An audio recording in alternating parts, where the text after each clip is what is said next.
My daughter's 98 Intrigue 3.8. It's got the P017171 code, lean, and I've checked it all out. I can't find a vacuum leak. I have an exhaust leak, but I haven't checked that out yet. But I'm going to do a fuel pressure test on it. It's the old version of the Harbor Freight testing kit. The old $300 kit, $275. Now it's way over. I think it's almost $500 now or more. I can change it around. Added informatics. Might have a little bit better, but this kit's been doing me pretty good so far. 38, 37, that's within specs. A little low, I would like to see better, but might change the fuel filter.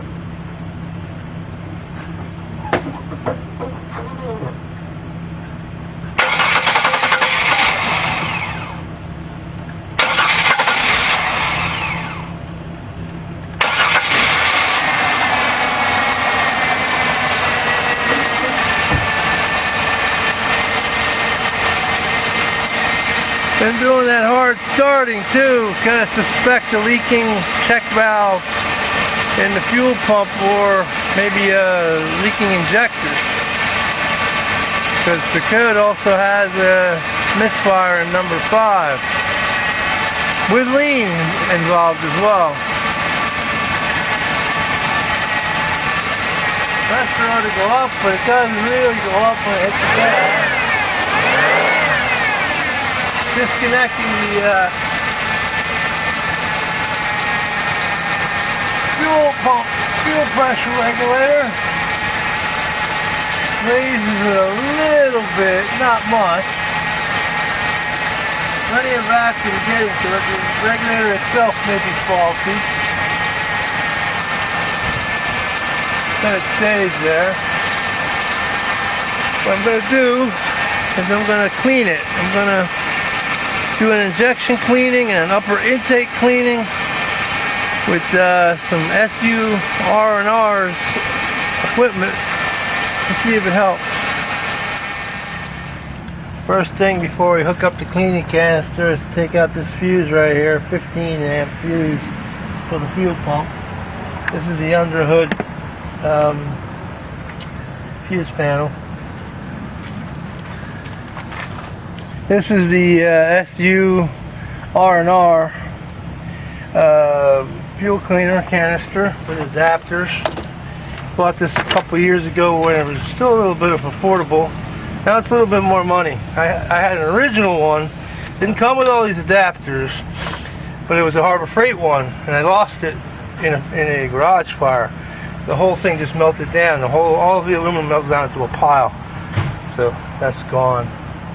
Put the fuse out, making sure that the car will not start.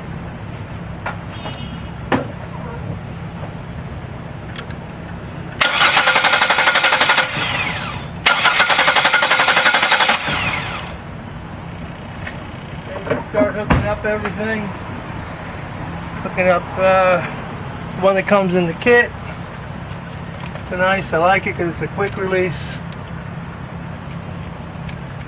Also, they're clear, so you can actually see the fuel or the cleaner going through it.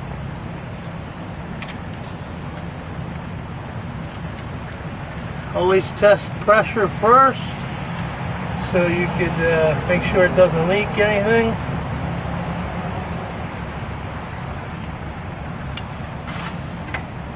Make sure you keep the lines away from any heat sources, anything at all.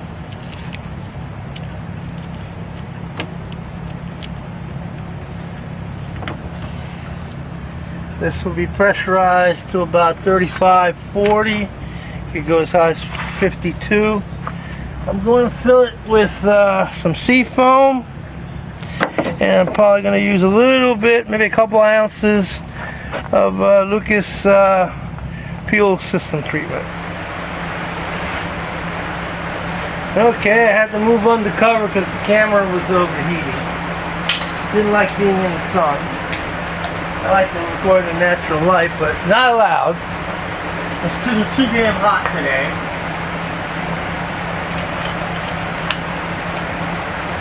We're gonna fill this thing up. 16 ounces of Seafoam.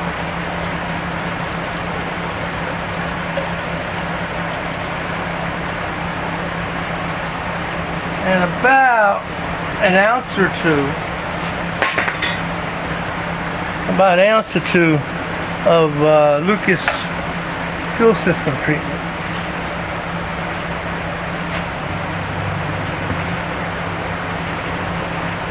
Don't overdo it with the Lucas. It's a lot thicker material.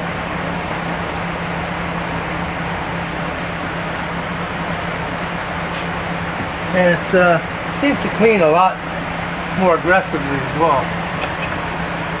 So it can't harm things if you add too much. Pressurize this, and then we'll check the leaks.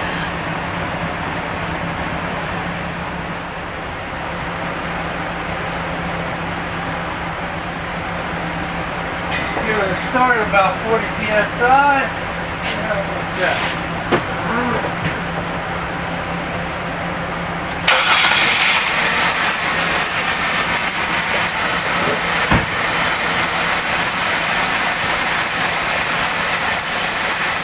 Run on solution.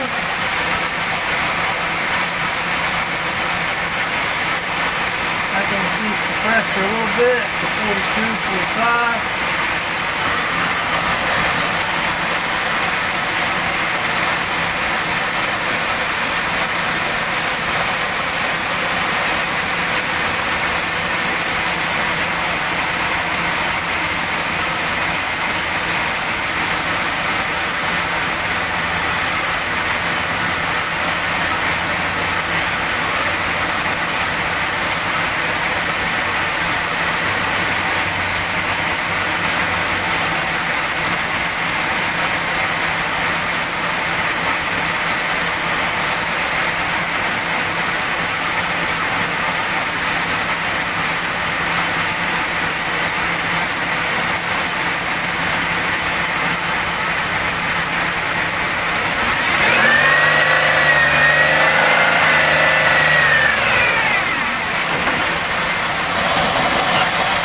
Up pretty fast.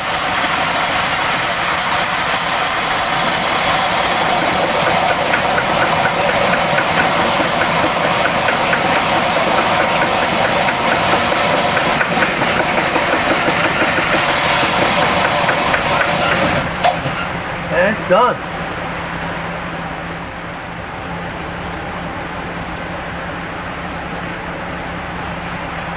The next thing to do is to add about 5 ounces of the Seafoam, if I can get it in there, to the oil.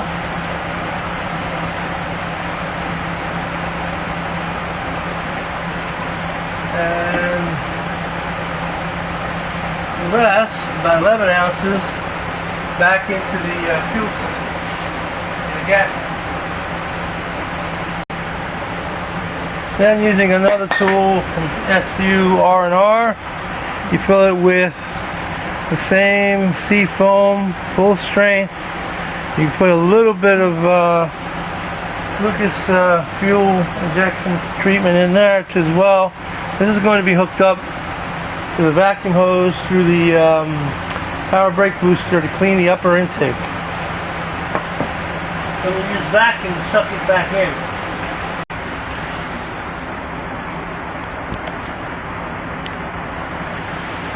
Okay, with the fitting inserted into the hose that goes to the brake booster, it will feed the cleaner into the intake and clean the intake and the upper parts of the heads, behind the valves, all that area. The mixture is done. Do not feed it any more than 5 HG. No more than 5 inches of vacuum. Any more than 5 inches is possible to hydro-lock the engine.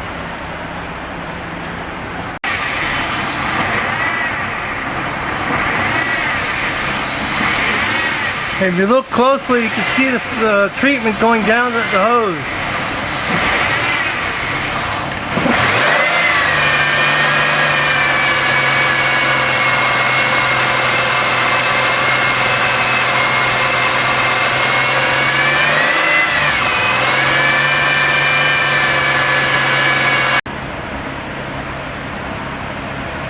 In order to clean these throttle bodies, you need to remove this screen.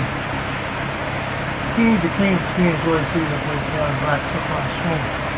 Your paper clip, a thin paper clip, after remove this circlip that goes around it. There are two little holes in the circlip, so you can grab the circlip, pull it close together, and pull it out. You can get behind that.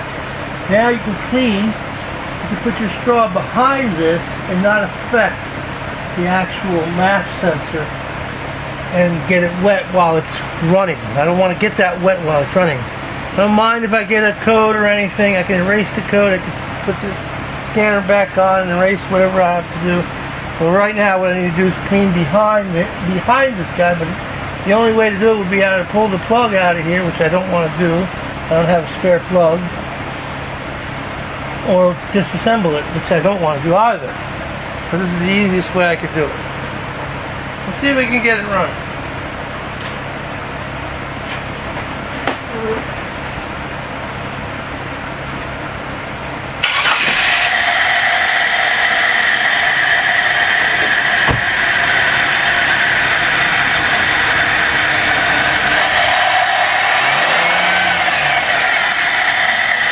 Now you can insert the straw, see it, behind the throttle body. In the ass, they didn't make it replaceable, movable, take it apart. No, not allowed to do that. Everything possible to slow you down. It's a wonderful thing. Now you can get past the fast air sensor and not spraying it. Be careful. Gingerly thing to do.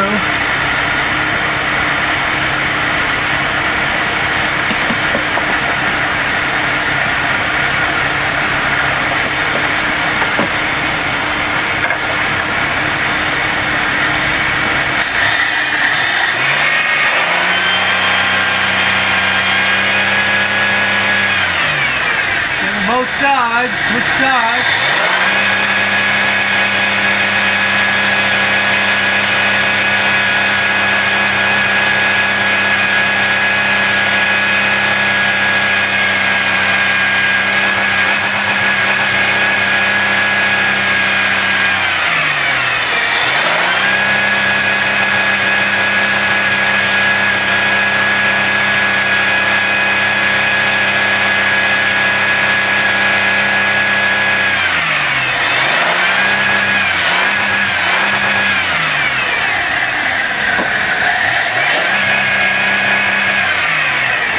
I will put the engine down, work the valve completely all the way around, use a toothbrush, clean it out really well, and then start the engine again. And complete doing this until it finally completely becomes clean. You will get some black smoke coming out. You let it run, after it's all back together, you let it run for a while, erase any of the codes, anything that's going on, and then give it a drive. Thanks for watching.